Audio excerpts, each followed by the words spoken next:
Film hari ini, kita akan menjelajahi salah satu dari 3 peradaban kuno besar Amerika. Harta karun yang hilang dari peradaban Aztec. Legenda mengatakan bahwa petunjuk lokasi harta karun itu ada di 3 benda suci. Mereka tersembunyi di Inca, Maya dan Aztec. Namun seiring berjalannya waktu, berita tentang benda-benda suci tersebut menghilang. Sekelompok pemburu harta karun telah menemukan peninggalan suku Aztec. Di sebuah katedral di Mexico City, seorang pria berjubah wanita jatuh dari langit, memulai agensi dan menemukan salah satu dari 3 benda suci di patung Ibu Suci. Namun saat 2 orang muncul, mereka mencuri relik suci tersebut. Ternyata itu Rafael, salah satu pemburu harta karun. Dia mengkhianati pemimpinnya. Saat musuh mengancamnya, Rafael menjatuhkan mereka dan melarikan diri dari gereja.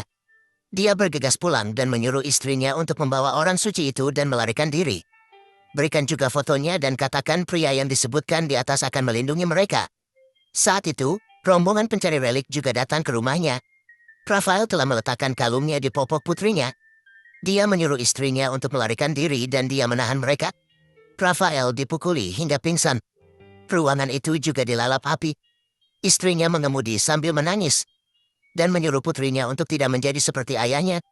21 tahun kemudian, Jess telah dewasa dan menjadi gadis yang cerdas, gesit, dan banyak akal. Teka-teki itu dipecahkan olehnya dengan cepat dan lembut. Melalui nomor yang terpasang di dinding, dia menemukan kode untuk membuka pintu dan bawa 3 teman melalui ruang rahasia yang belum pernah bisa diuraikan oleh siapapun sebelumnya. Mereka berada dalam kesulitan ekonomi, sampai-sampai tidak mampu membayar sewa mereka. Jadi Jess meminta kenaikan gaji. Dia bekerja sebagai manajer gudang untuk perusahaan ini 2 tahun lalu. Tapi Alex berkata untuk memberinya misi khusus dan membawa Jess ke gudang yang sudah lama kosong. Padatan sudah ada sejak lama. Namun terakhir kali gudang ini membayar sewa adalah 6 bulan yang lalu. Alex tidak dapat menemukan penyewa lamanya lagi. Nama yang ditinggalkan lawan adalah Pasmat. Jess bisa melihat nama lawan dalam kata Latin untuk hantu. Ini tidak mungkin nama aslinya. Alex terkejut melihat ekspresinya. Tapi dia tidak bisa mencari nafkah hanya dengan memecahkan teka-teki. Tapi Jess mengatakan mimpinya adalah bergabung dengan lab kriptografi Verblo. Alex menyuruhnya untuk mencari tahu siapa Pasma ini dan kemudian berbicara tentang mimpi lagi. Jika dia akan berpromosi, beri dia kenaikan gaji. Jess melakukan pembersihan gudang terlebih dahulu. Dari beberapa medali di dalamnya dinilai bahwa lawannya adalah anggota Freemasonry. Tapi mereka tidak tahu apa itu Freemasonry. Pada awal Amerika, Abutman Washington adalah anggota Freemasonry.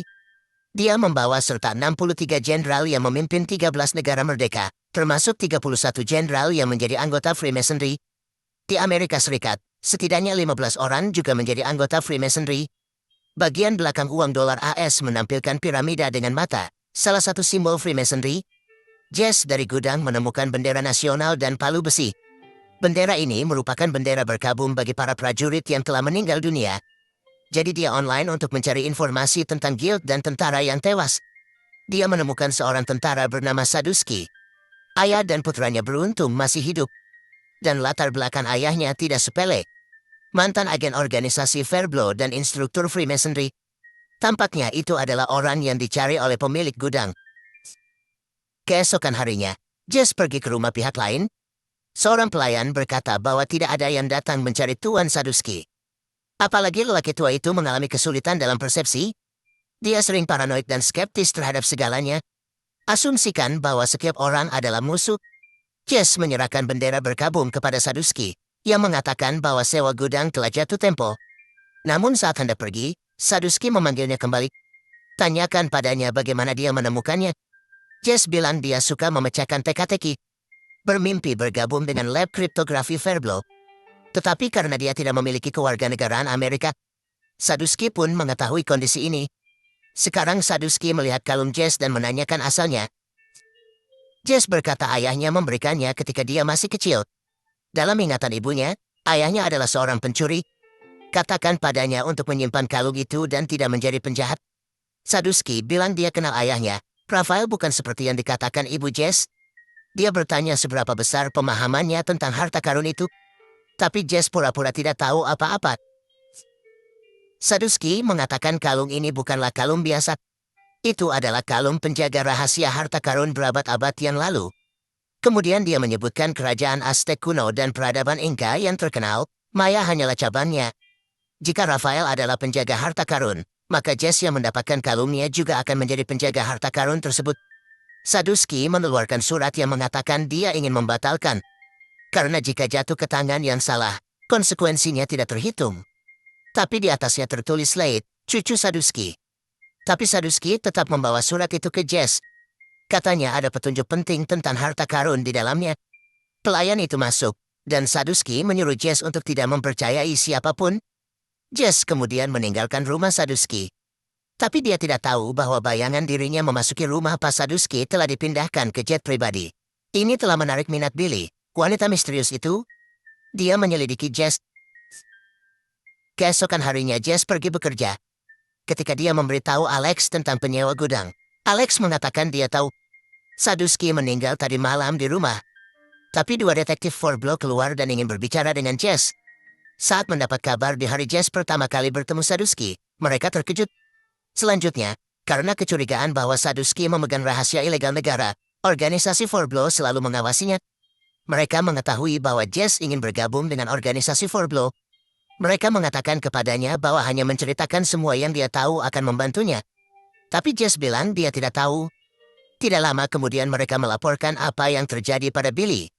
Billy mengira Jess dapat menemukan Saduski melalui nama di gudang, yang tidak normal. Seperti yang diharapkan, dia sudah menduga bahwa keduanya bukanlah detektif Forblo. Jadi jangan beritahu mereka tentang surat itu.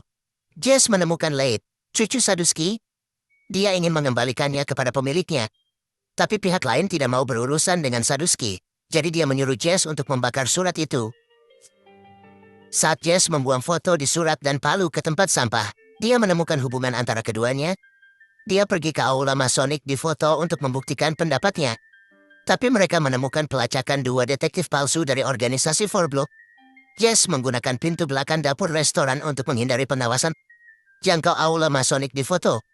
Berdasarkan posisi berdiri ketiga orang di foto, serta sudut mengangkat palu, menyimpulkan apa yang tersembunyi di altar aula. Dia menyentuh bintang-bintang di permukaan altar. Tangan memegang palu. Masukkan ke salah satu slot bintang khusus. Dari kaca palu, ketahuilah di mana barang-barang itu disembunyikan. Jess menemukan benda persegi dari salah satu pilar. Itu adalah salah satu dari 3 benda suci.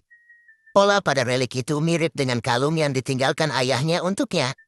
Apa yang dikatakan salah satu pilar masih jelas dalam ingatannya. Mungkinkah ayah benar-benar penjaga harta karun?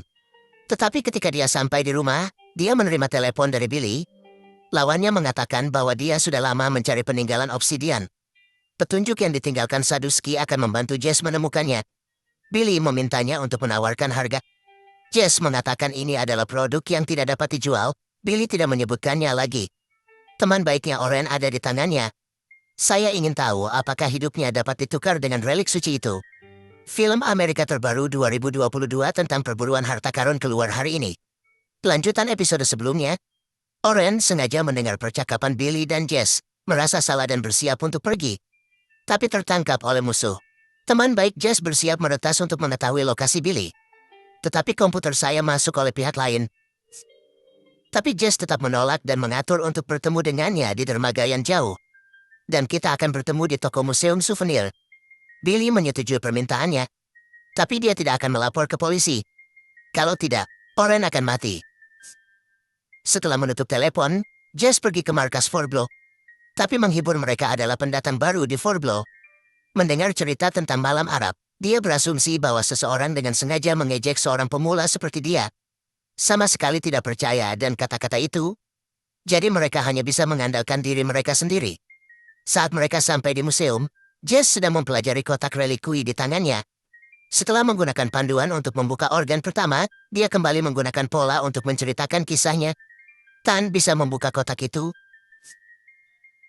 Bagian dalam kotak itu kosong. Tapi bagian belakang kotak terlihat seperti peta. Tapi 6 sisi tidak berhubungan satu sama lain. Jess mengambil foto dan melanjutkan penelitiannya. Setelah sampai di museum souvenir, mereka mulai berpencar untuk menjalankan rencananya. Cross pergi untuk mengalihkan perhatian penjaga.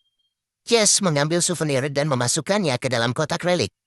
Setelah Billy membawa Oren, Jess bertukar relik suci dengan lawannya. Tetapi pada saat Billy sampai di gerbang, bel alarm berbunyi. Tapi dia memberikan relik suci itu kepada antek-anteknya. Ross melaporkan penculikan Oren oleh Billy ke pihak keamanan. Namun kini Oren menjadi lemah kembali. Dia mengetahui bahwa Billy memiliki senjata, jadi dia berkata dia tidak mengenal mereka. Jadi kotak relik itu dibawa pergi oleh mereka. Oren belajar banyak dari apa yang baru saja dialaminya. Dia pun bergabung dengan grup tersebut. Jess berpikir masih banyak jejak yang harus ditemukan. Dia pergi ke kamar tempat Saduski meninggal. Deteksi port yang tidak terkunci. Jadi pergilah ke perpustakaan Saduski. Dia ingat Saduski membuka kantor di belakang rak buku ini untuk mengambil surat itu. Jadi dia mencoba mencari lebih banyak agensi. Benar saja, cincin mason ditemukan. Selanjutnya, dari buku yang jatuh, dia sekali lagi melihat simbol di kalungnya. Pada saat ini, pintu terbuka. Cucu Saduski. Jess menunjukkan foto relik yang diambilnya. Tapi dia menyuruhnya untuk menganggapnya sebagai lelucon. Dalam jet pribadi di udara, Billy menggunakan peralatan canggih untuk menganalisis kotak relik. Menemukan kunci di dalam. Diketahui organ kotak ini pernah dibuka oleh Jess sebelumnya. Saduski licik dalam memilih pihak lain. Billy untuk pengikut Jess untuk dapat menemukan informasi lebih lanjut. Tapi Billy meremehkan teknik hacker Ross. Ross menemukan informasi Billy. Billy kaya tetapi juga seorang pedagang barang antik. Tapi Jess memikirkan sesuatu yang sangat serius. Ternyata dia pergi untuk menyelamatkan Oren kemarin, tapi lupa meminta Alex untuk cuti. Jadi dia dipecat hari ini. Ross ingat terakhir kali dia pergi mencari Billy. Dia melihat di bar sedang merekrut orang. Jess pergi ke sana untuk melamar. Tetapi bos melihat bahwa dia tidak berpengalaman dan menolak. Tapi dia menunjukkan kebutuhan pelanggan di bar. Membuat Klaus mengerti dan mempekerjakannya. Malam hari setelah Leigh selesai bernyanyi, tidak ada tepuk tangan. Klaus mempertimbangkan untuk menghilangkan jenis representasi ini. Beritahu Leigh untuk kembali ke bisnis bartending.